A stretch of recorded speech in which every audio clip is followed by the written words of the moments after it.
How do we build an ark? We Are the Ark by Mary Reynolds and illustrated by Ruth Evans.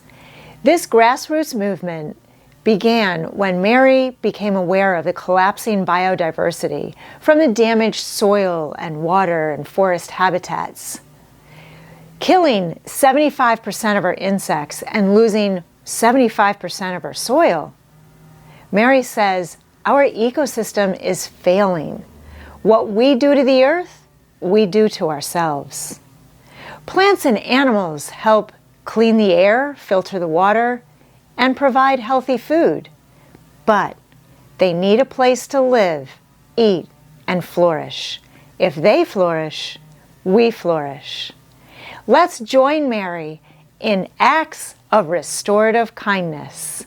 She goes into greater detail in her book, listing a lot of tips through the 10 steps of building an ark.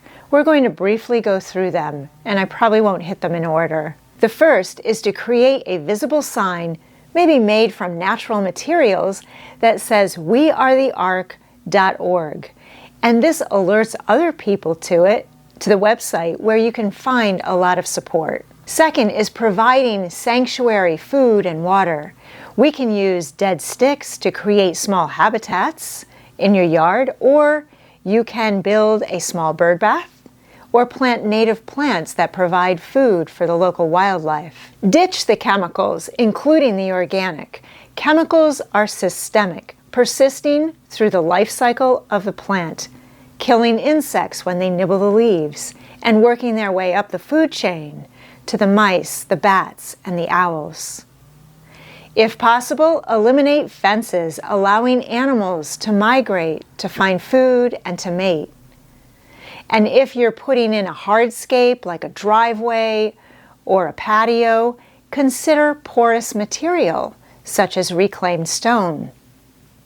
And if you have water that runs off your property, consider building a swale to keep more of the water on your property and prevent erosion. When buying plants, ask, is this organic? And is it peat-free? Peat moss comes from peatlands, which hold twice as much carbon as all the forests in the world combined.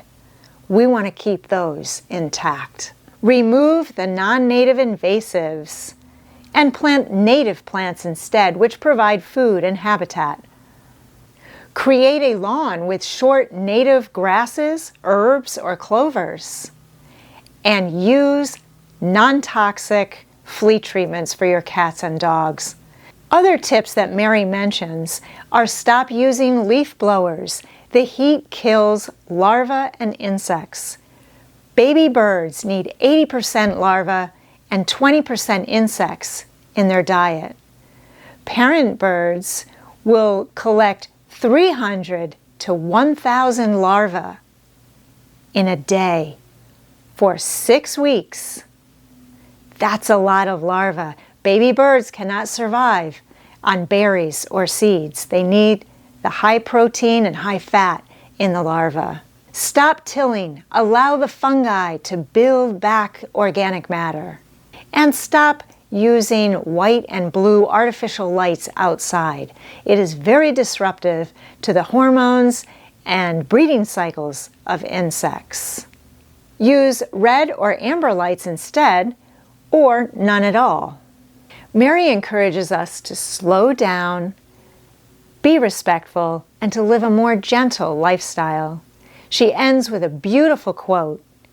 It is time for humans to be the weavers of the web of life, to restitch the threads that we have broken. We Are the Ark by Mary Reynolds and illustrated by Ruth Evans is a beautiful book, great for reference and discussion. Thanks for watching. Keep reading and consider building an ark.